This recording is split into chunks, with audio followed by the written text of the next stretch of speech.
Hey folks, welcome to the third stream in a little series that I've been doing. Well, it's actually the second stream, but the third video in a little series that I've been doing. And the little series is about how to make your own custom modded Cherry MX switches, starting with the desoldering of a vintage board, the ultrasonic cleaning of these switches that you have desoldered, and now for the final part, the grand finale, we are going to be reassembling the switches and performing little mods on them. So I've tried to assemble everything here that I need for this last step, and if you've seen my previous videos, you might remember these bins from the ultrasonic cleaning video. These are the cleaned parts from the switches that I have harvested in a live stream from a Wise-like board. Very nice source of vintage black switches, or in my case vintage black sliders, because those are plate mount switches. So this means the switch bottoms here, which I also cleaned very nicely, are a little not my style. So I will be putting them aside for a different purpose. Maybe I need some PCB mount switches one day in the future, but I won't be using them for the reassembly. I will be putting them aside, and instead switch tops and the sliders I will be using for sure. Instead, as switch bottoms, I will be using some... Oh, there's another loot bag. Good. Here's some cherry switch tops. And here's some PCB mount switch bottoms. So I will be using PCB mount switch bottoms that I have. I think I desoldered like 5 MX Blue boards one day, and I discovered that MX Blues are just not for me. At least like the vintage ones that I got, they're such a mixed bag that I wasn't really happy with them.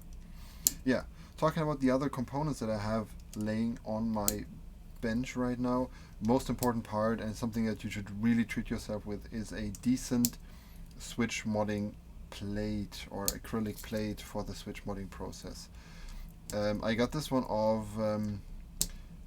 Taobao, I think, from I did a little order there, and someone posted links of nice keyboard related stuff on Taobao, and this switch modding plate was part of it, and it was such a great deal. I think it was around 10 to 20 bucks.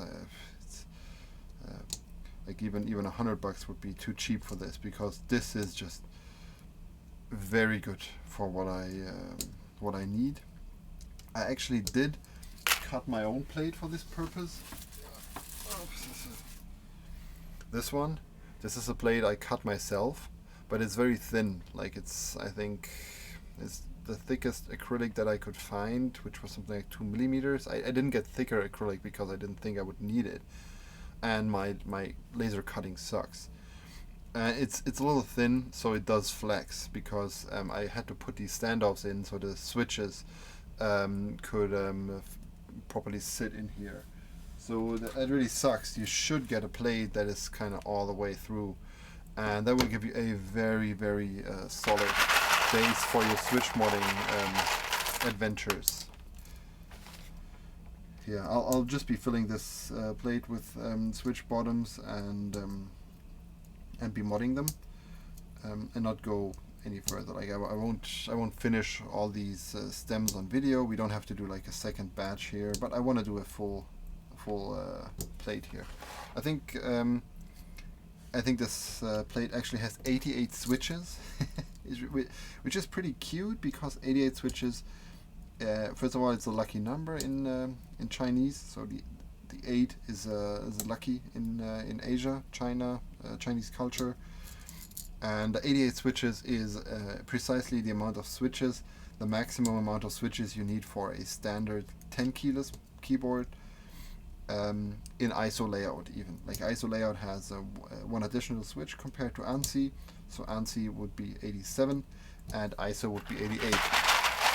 So while this switch modding plate doesn't have the full size potential for a single modding run, it does have the 10 keyless support for all you standard layout lovers.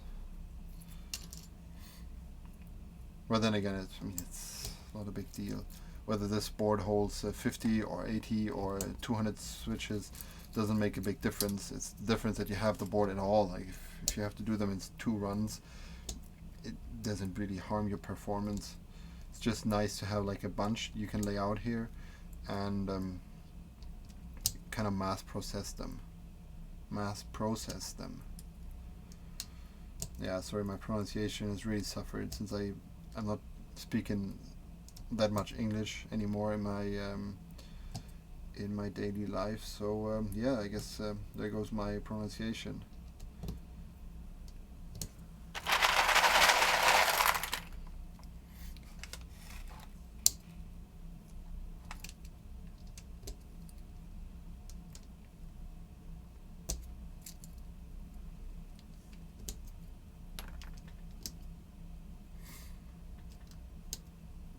So what I will be doing is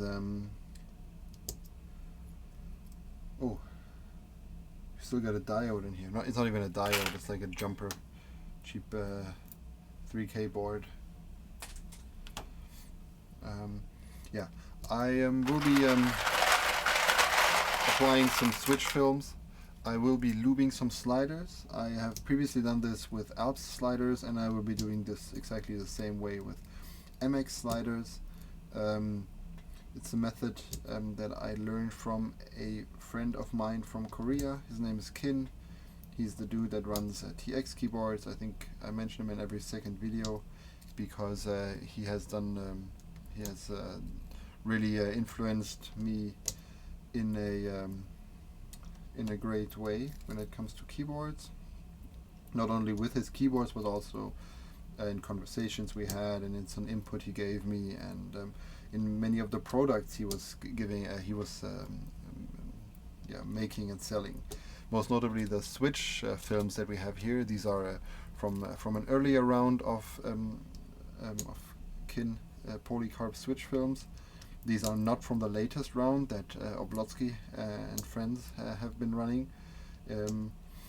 So they are a bit thicker than the latest round, which means that we are going to have a tighter fit, which translates to something that some people might consider a fit that is a bit too tight. I'm okay with this. This is especially awesome for high-profile switches on the MX platform, because these films will really give you the absolute least amount of potential wobble. But if you remember my Mech 27 build that I did a while ago, and the issues I had with getting the switches into the plate, yeah, you might understand why getting these super tight, slightly too thick polycarb films isn't like my default suggestion for you. So let's just talk about the tools quickly. I just got my VH tongs here, showing off a little bit. Quality tools made in Germany. It's always good to have these tongs. They're just awesome. Nice. Oh, these are pliers, right? Pliers, tongs. So difficult. Pincers? Yeah, I think I forgot the name of these. I think pincers or something like that. Make sure you get the ones that like close properly and where you can like really apply pressure to the tip. There are some that are kind of like close over the whole front. You want those that really touch at the tip and you can really apply pressure to the tip like this. These are great for this purpose, and in general these are the kind of pliers that you should be looking for. Got some little tin tin boxes I got from my air rifle ammunition. They are really great to kind of store this kind of stuff in. I also use them to dispose my hot solder from my desoldering adventures. Let's put them in here. These are 45 gram springs from KP Republic on AliExpress. I would be using Kin 52 gram springs if Kin still had any, but unfortunately he ran out of those and he currently doesn't have a source for any anymore. So next step is gonna be, this is a Ziploc bag. Disregard the text on it. That's just false advertising. I've been using this for lubing before. It's what we call a good patina. I'm gonna put all the sliders in. I'm just doing this on the sliders. Okay. So here's the sliders. And what I will be putting in there is this is Super Lube. Oh yeah, let me give a look. It's this kind of stuff. Super Lube, multi-purpose synthetic oil with, it's the yeah, they often call it, here's the part number. I think they don't sell this part number anymore, but they should sell this part number. It is called the high viscosity oil with PTFE. So it's some kind of Teflon oil that is good for various stuff. The best thing about it is, I think this bottle was around $40 shipped to Germany, including customs handling and stuff. And I think this is like 1 liter. For about 3 times the price, I got, let's compare size. I got this bottle. So this is what you get for $120, no, 120 euros, and this is what you get for 40 euros. This is going to last your lifetime. This is probably going to last your lifetime too, but yeah, it's just different stuff, different to work with. So yeah, I like using Super Lube. It's very cheap, very easy to get, and has great. I get great results from it. There's no reason not to use it. Just gonna, oh yeah, I'm just gonna use it. Put a couple of drops in there. It's usually enough. Like I usually over lube a little bit, and then I'm full of regret that I applied too much lube. It's amazing how little lube you only need for one of these. And what I do is I leave it open a little bit, and then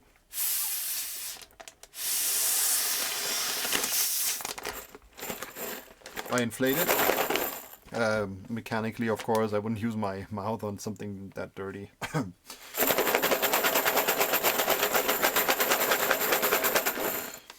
You know it's good lube when it starts getting milky. That's when the oil dries and the Teflon is left.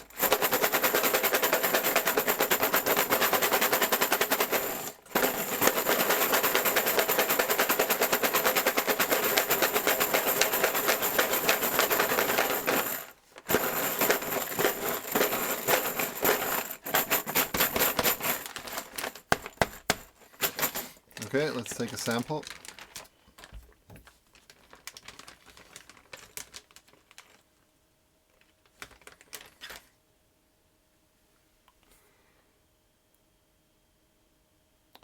Good job.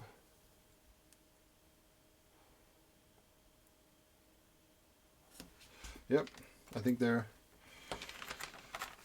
job is done.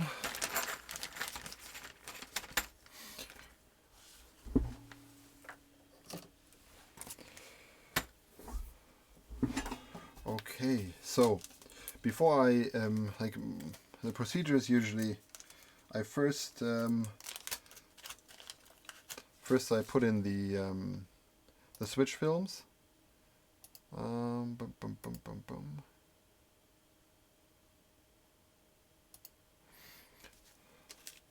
And I had these white switch films. I thought, why in the world would I use white switch films ever?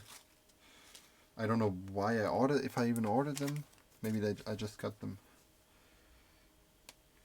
But they're great to see what's actually going on. I like to use black switch films for my actual moddings. Because you don't see them anymore. But these are great for the purpose of this video. So what I do is I grab them by the bottom corner, and then I just hold them down on this corner, and then sit them on the switch top. Pull it over the switch top. I hope I'm not making this in a very stupid way and everyone's laughing at me now, but I've done a lot of switches this way, and I felt like this was a pretty good way of doing it. Oh, come on.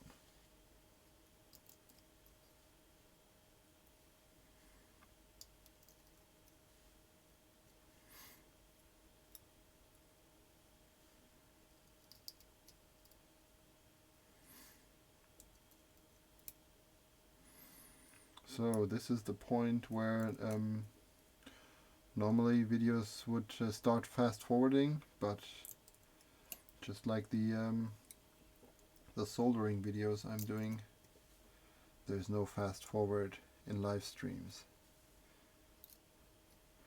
But then again, you also get to see all the shit that happens to me. Like whenever something goes wrong, it's live and it's out there. You should try live streaming as well, and message me, and yeah, I don't know if there's a way to link to other live streams from my videos, but I think live streaming is really it's quite a nice exercise. I find myself like it does add to the challenge of building a keyboard, because you have to be pretty well prepared. Yeah, well, you've seen me well prepared, and you've seen me not so well prepared in some of my streams. But usually I'm trying to be well prepared and have a very good idea of what I want to do, and then go ahead and do it in one run. You can't pause or take a break or something. You really have to make it work somehow.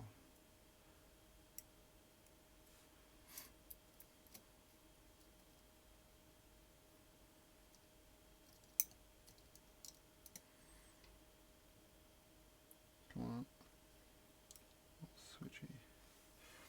Yeah,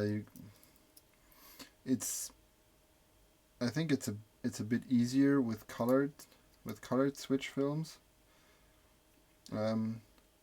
The white ones, I feel like they are a bit easier to put into position. The clear or the black ones that I usually use, that you pretty much can't see on the switch, because they have the exact same tone of black, or even transparency. They're sometimes a bit hard to make out. Like when I take a little break from putting on the switch films, and I come back to modding, I really have to take a look from the right angle to make sure that I pick up from the right spot again.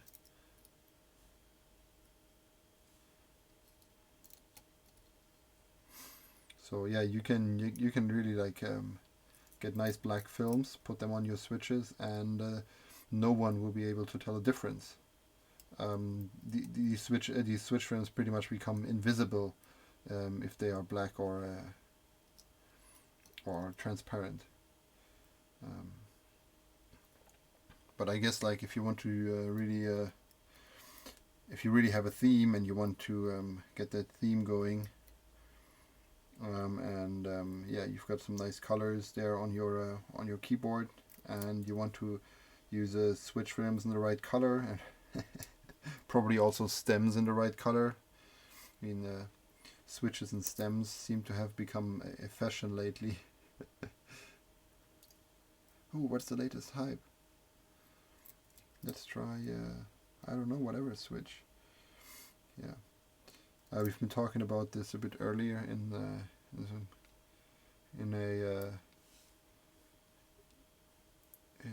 a chat with a friend, um, about how it seems like if you don't like reinvent your Switch every 3 to 6 a month, you can pretty much kind of bury it. Like people expect a new round or a new revision or a new feature of you on their Switch every couple of months. Like certain people, like a certain kind of clientele.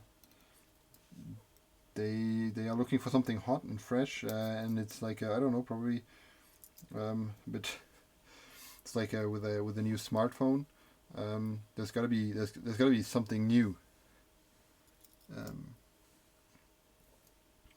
and it's for me it's a bit hard to follow because I don't want to use products that have hit the market literally a month ago, when they are intended to be when they are intended to have a lifetime of 50 million actuations and several dozens of years, hopefully. Like I hope one day these things end up on eBay, and my kids might be able to go on a little vacation from the money they make from it.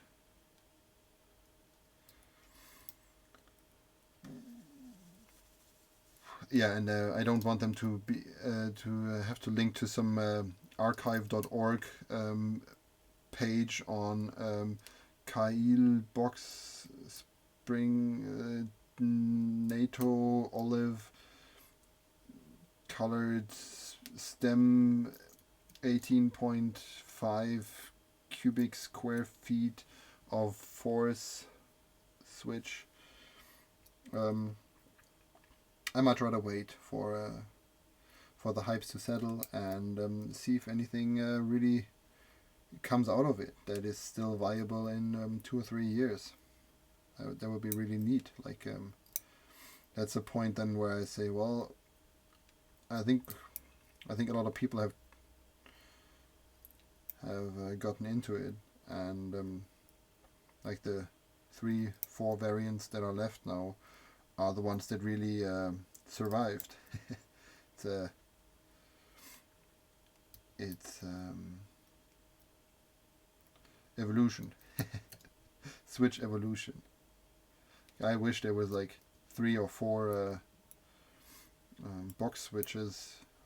Oh, that's even too many. There was like, I wish there were like 1 or 2 box switches that have really proven themselves and that haven't become widely popular, and I don't risk a new version of them appearing next week, making all my choices and builds obsolete. That's why I'm easily deceived by going for vintage cherry switches. They've been in the market ever since, like before most of us were born, and they have been in the keyboard community. They have been around before keyboard communities even were a thing. So they have kind of settled. Like if there was something fundamentally wrong with them, we all know by now. And I'm not talking about opinions here. I mean, you might prefer other switches. It is a highly personal preference. That's something that I learned is that if someone tells you this is the best switch, then he's talking shit and he's a liar, and you shouldn't listen to people who tell you that. Because on the one hand, hardly anyone has really tried all the variants, especially today where like a new switch is coming out every weekend, or like a new switch version or switch name or a stem color. Yeah, why even bother trying to talk in absolutes?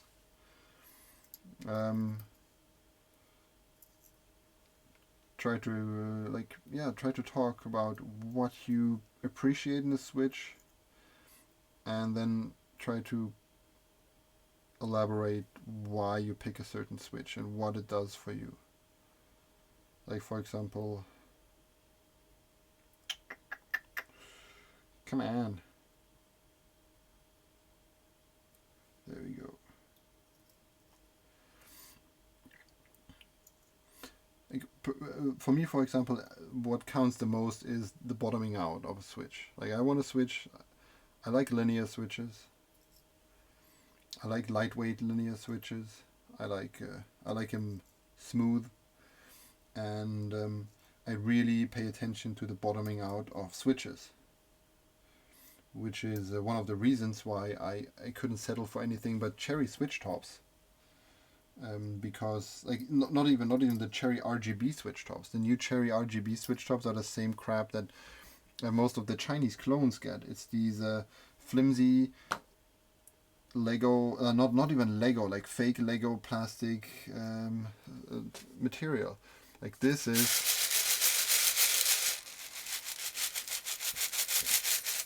Yeah, I've tried this on camera before. It doesn't really pick up what I mean, but if you take a couple of RGB like clear plastic switch tops into a bin like this, and then a couple of black cherry switch tops, and then shake them a little bit, you are going to be able to tell the difference. They aren't as glassy, like as clear, as fragile as most of the modern switch tops that we see. And this is like one of the reasons why I pretty much insist on having cherry components or cherry switch tops. And the very nice thing about it is Cherry made some like semi-clear light switch tops that are actually having a very similar, if not the same characteristics from a typing experience and from the acoustic characteristics, which are the Nixie switch tops, which are actually pretty similar to the Milky Gatoron tops. Like if you remember in the early days of Gatoron, I don't know if they still make them, if they are even still a thing or anything, but my first Gatoron batches were actually with Milky tops. Oh wait, I think I have a crab bag here. Oh no, sorry, didn't. Give me a second. Yeah, like this. These are some early Gatoron switches with these Milky tops, and they had some issues with the precision, like with the reliability of these switch tops, because they were apparently cut too narrow, and you would have the stem of the keycaps catch on the top switch case. It's a classic Gatoron thing. They kind of want to improve things, don't think them through. They have the quality. I think they have the in their production or in their development, they don't really cross-check with many components. Apparently they cross-check with like a few standard component combinations, and then ship them out, and then realize, oh my god, our new switch bottom collides with co-star stabilizers. Oh my god. Or they realize, oh my god, our new switch tops collide with vintage cherry caps. Oh my god. Which is a shame, because these clear plastic Gatoron tops were really nice. They have a sexy look, and they have a very sexy sound, contrary to modern Gatoron switches, which all have these clear plastic crab tops. It's the same reason why I despise these cheap clone stabilizers, these cherry clone stabilizers. The plastic they use, even though it is also like a black, is a solid black plastic, but the plastic they use is just such criminal, disgusting stuff. Oh yeah, I love detangling springs. Guess that's what I deserve for shit talking gauge runs. Yep.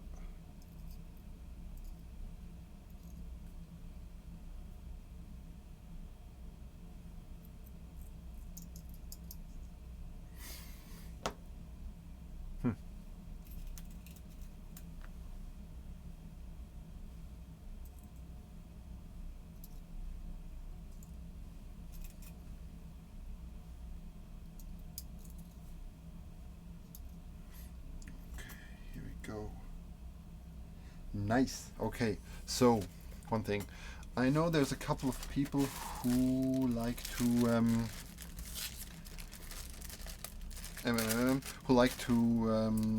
loop the springs. I don't think this is necessary. I used to do this a while back. I'm not doing it anymore.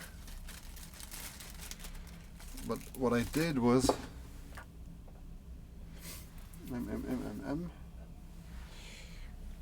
like this is a bit Crytorx 105, and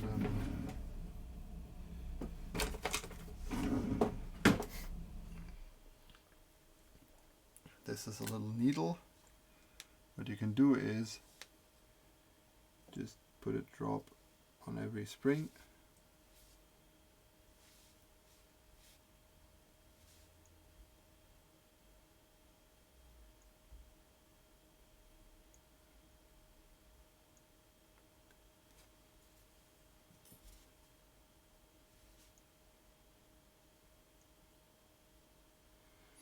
What I also like to use was silicone oil for this purpose. I don't think you need anything special for this.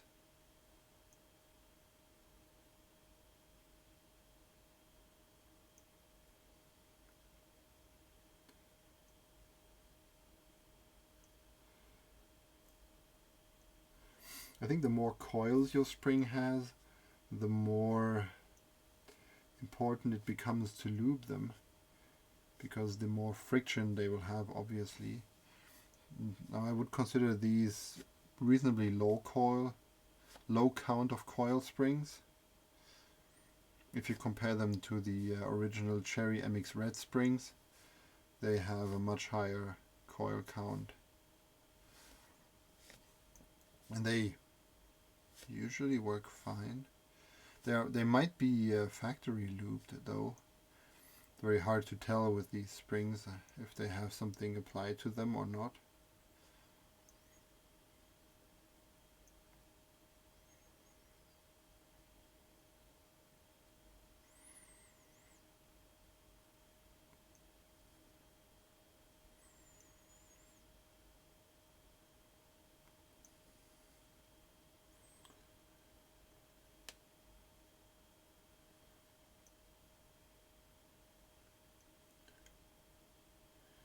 You don't have to use a needle for this. You can use just something pointy.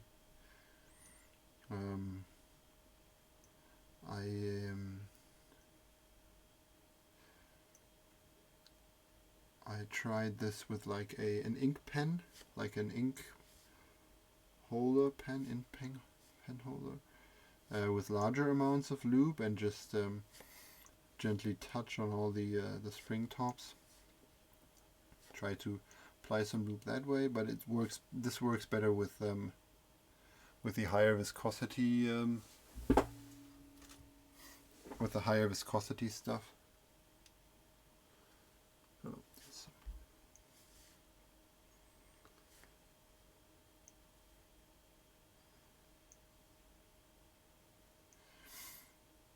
Like if you want to skip this step, you might want to add a little more lube during the bag and shake step, and hope that some goes into the switch bottom. Into the slider bottom, but it's not. I don't think this is a place where you can reliably get lube. I think this method is more suitable for getting lube on the outside of the sliders, and yeah. But as I said, I usually don't lube my springs. I'm just doing this for the video now to do the full show.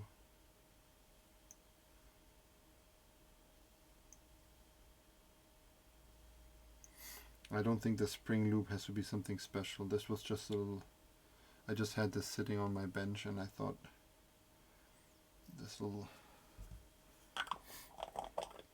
is great for applying.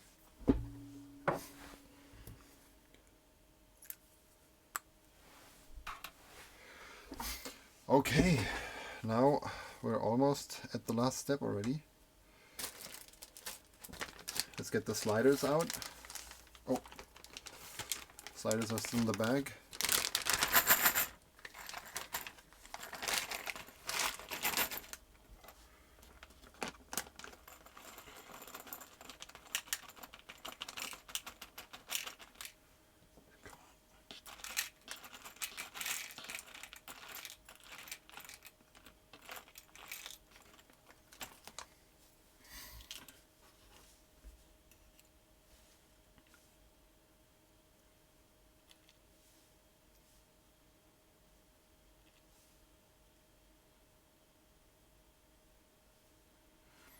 I try to only touch the cross stem with my fingers to make sure I don't remove any loop from the lower portion of the slider. So the best way for me is to just grab the stem by its little pin in the bottom and then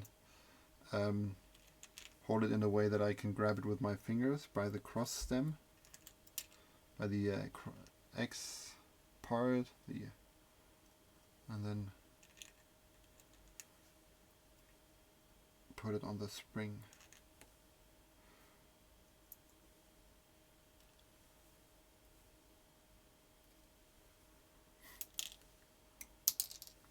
Da-da-da-da.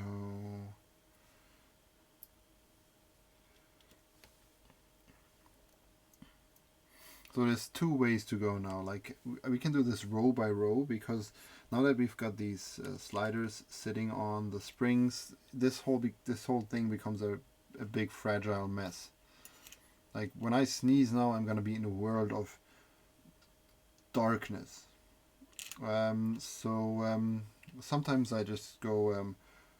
I just put the sliders on in one row, and then I put the switch tops on to secure them and make sure that nothing goes wrong anymore. Because this is also a terrible point in time where the sliders, due to shock or when you touch them, they might turn, and then you don't realize that the slider has turned 180 degrees, and you just want to make sure that they all sit straight and you don't pay attention to the orientation of the slider, and you try to push it down the wrong way around, which pretty much destroys your cross point contacts, at which point your switch is ruined and you need a new switch bottom, which doesn't concern me a lot because I got plenty. But that must be really annoying if you have like one batch of switches that you wanted to mod and you don't have any spares.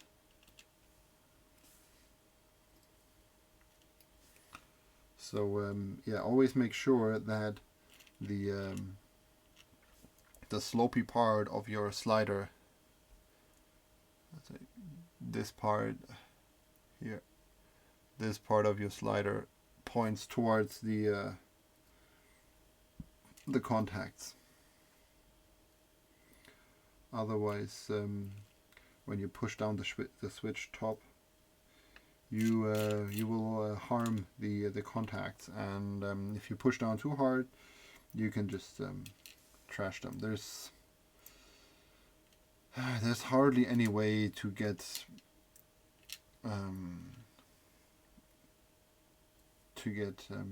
messed up contact leaves on MX switches reliably working again. Whenever I get chattering or non-responsive switches, or like unreliably responding switches, what I do is I usually replace the switch bottom. It's very, very difficult to fix them. Okay, the springs feel a little.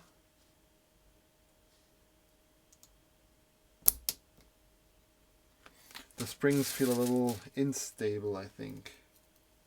So I'm gonna push down a couple of switch tops here. So what I do is you can like sit them on the slider, make sure that it's well aligned, and you just make sure that you got the switch film between the four clips, and then you just push down. And they look pretty horrible with the white films.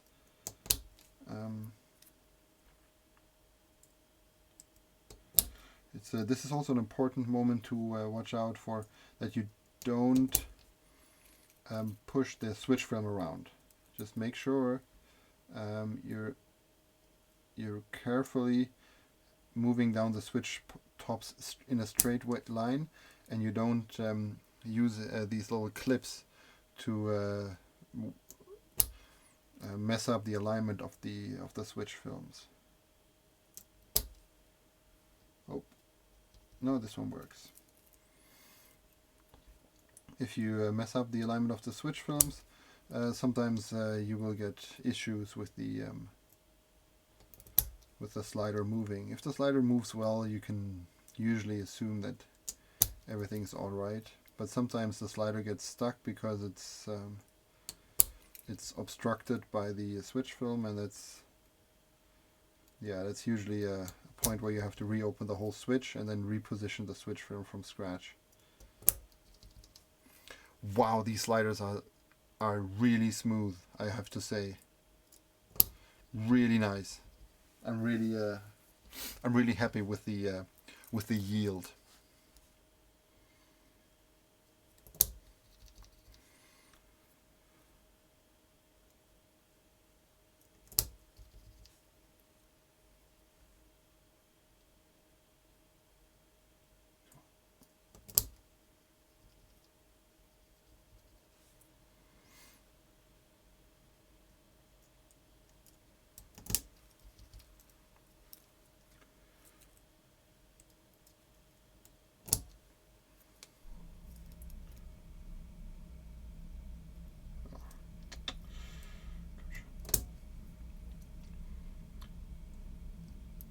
I'm just realizing it's probably easier to work from bottom to top. But then again, it's Sunday, 11 p.m. Probably looking for a challenge here.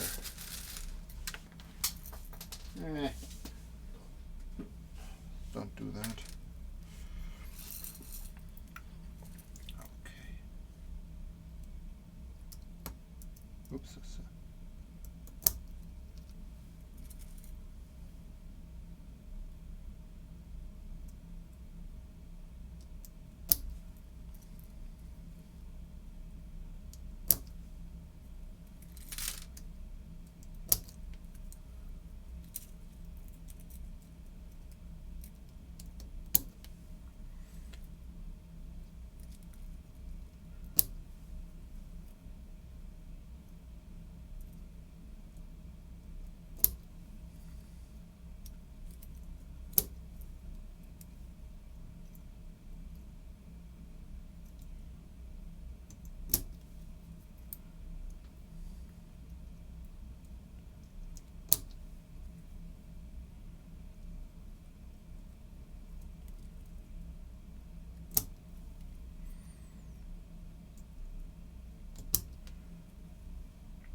I'm very happy with the sliders. I think they feel pretty good.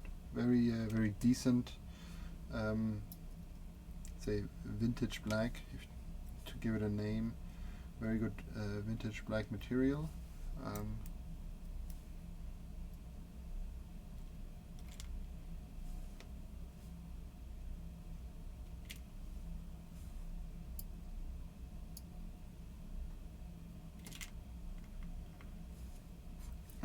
I'm not sure which keyboard I will be putting these in.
Yeah, it clearly looks like I will be doing a little private switch modding after this is done and finish the rest of these sliders. Let's see how many there are.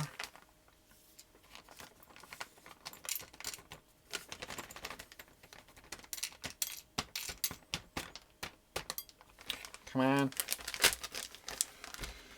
Okay, here goes back into the drawer. Little falsely labeled bag.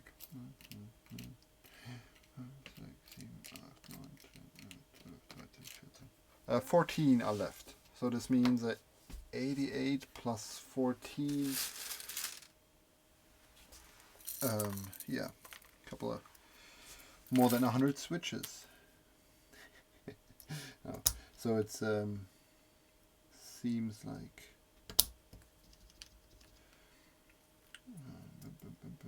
yeah, like this Wise was pretty close to a full size in switch count.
The films are pretty epic, I have to say. Maybe they are from a later round. I'm not sure, because the fit I get is great. I haven't had any fitting issues with any of the switches. They all snap in just fine, and they have a very secure seat, very secure fit.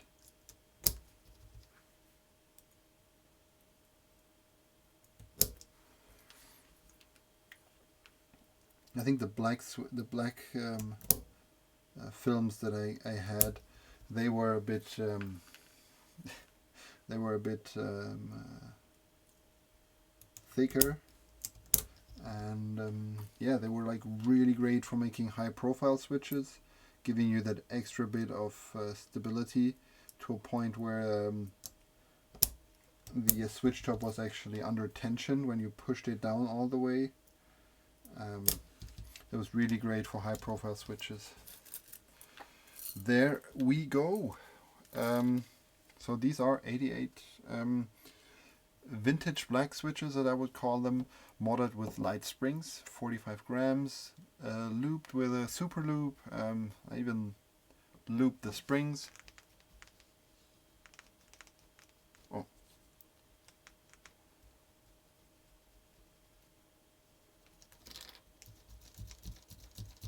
Really nice. Yep, I'm happy with the result. I will be putting these into a build in the near future, hopefully. Don't quote me. Thanks very much for watching. We're still way under 1 hour, so I might be able to finish all these switches in round about 1 hour. Let's just say, if I didn't do all the explaining and messing around here, you should be able to mod 100 switches in about an hour, including the switch modding stuff that I did.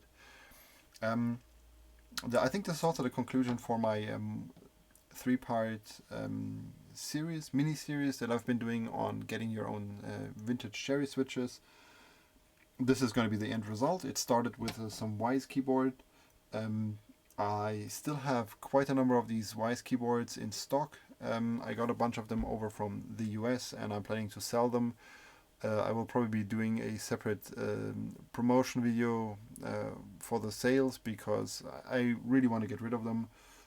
They're great keyboards, and I hope I can bring some nice vintage black goodness over to Europe, because they are usually widely available in the US, but kind of hard to come by in Europe. Thanks very much for watching, and yeah, try it yourself. Make your own switches. It's fun, and you can really get the most out of your switches. This is what makes Cherry MX switches and the whole MX platform so amazing.